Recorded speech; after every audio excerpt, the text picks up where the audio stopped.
Сәлем балалар, бүгін біз математика сабағынан санды және әріпті теңдіктерді өтетін боламыз. Олай болса балалар, бірінші есепке қарайық. Бірінші есепте суретке және санды теңдіктерге қара, оларды түсіндір делінген. Балалар, суретке қарайықшы, нені көріп тұрмыз? Дұрыс айтасыңдар.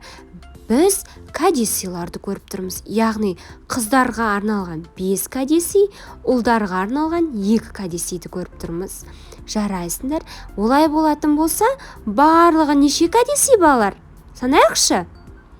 Дұрыс айтасыңдар. 7 кәдесый, яғни 5 қосылған 2 тең бізде 7. 5 қыздарға арналған кәдесый, 2 ұлдарға арналған кәдесый. Сонда барлығы 7-ге тең болып тұр балалар, жарайсыңдар.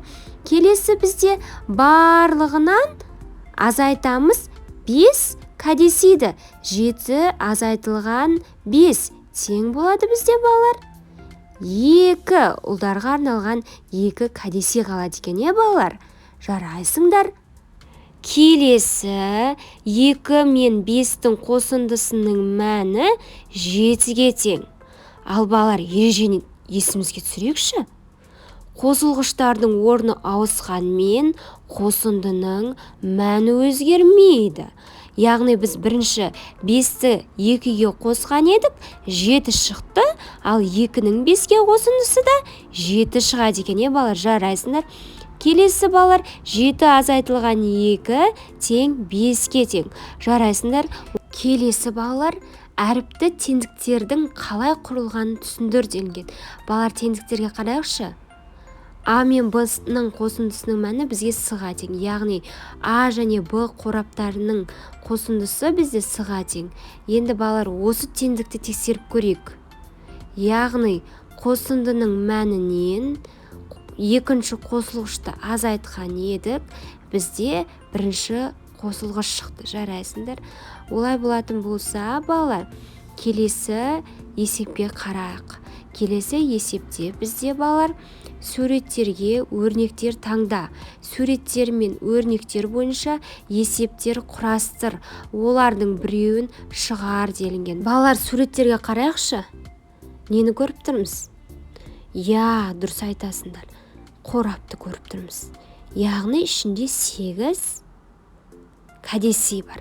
Немесе қуыршақ десек те болады. 8 қуыршақ бар екен.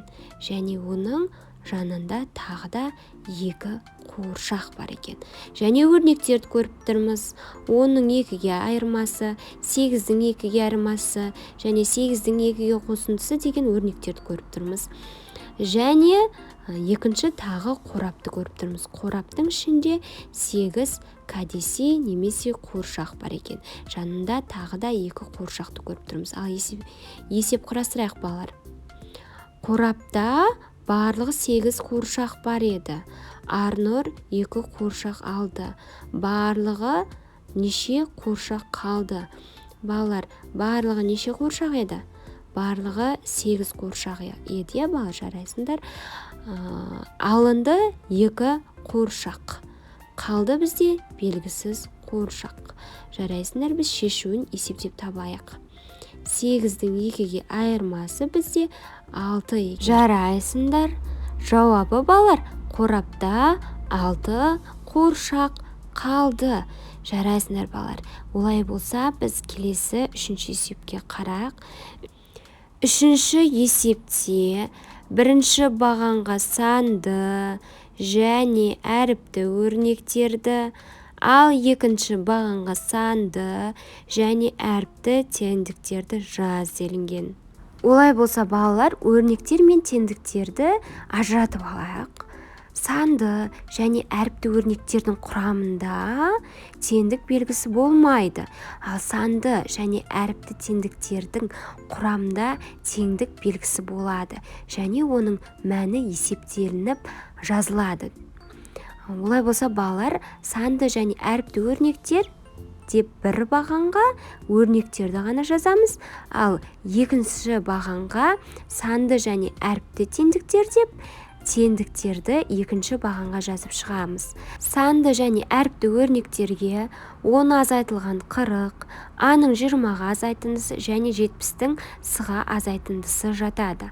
Ал санды және әріпті теңдіктерге 9 қосылған 1 тең 10-ға тең, с-ның А-ға қосындысы b-ға тең, b-ның с-ға азайтындысының мәні А-ға тең. Жарайсыңдар балалар, олай болса төртінші есепке қарайық. Теңдіктер құрастыр, кім жылдам делінген. Балалар, бұл жерде берілген сандарды қолдана отырып теңдік құрастырайық. Кім жылдам орындайды екен? Жарайсыңдар балалар. Олай болса 6-ның 3-ке қосындысының мәні бізде 9-ға тең, 7-ның 3-ке айырмасының мәні бізде 4-ке тең екен. Балалар, жарайсыңдар. Келесі 5-ші есепке қарайық. 5-ші есепте балалар бізде кәдесыйларды 3 қорапқа теңдей бөліп сал, оларды 2 қорапқа теңдей бөліп салуға болады ма делінген. балалар. Кәдесыйларды 3 қорапқа теңдей бөлген кезде нешеден болады екен? Барлығы неше кәдесый тұр балалар бұл жерде? Жарайсыңдар. 9 кәдесый тұр екен, 3 қорапқа теңдей бөліп салынған кезде 3-3-3-тен бөлінеді екен. Ал 2 қорапқа теңдей бөліп сала аламыз ба? Дұрыс айтасыңдар.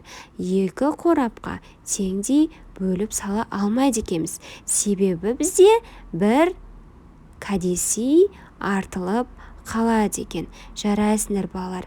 Осымен сабағымыз аяқталды. Келесі сабақта кездескенше сау болыңдар. Сабағым ұналса каналға жазылайық.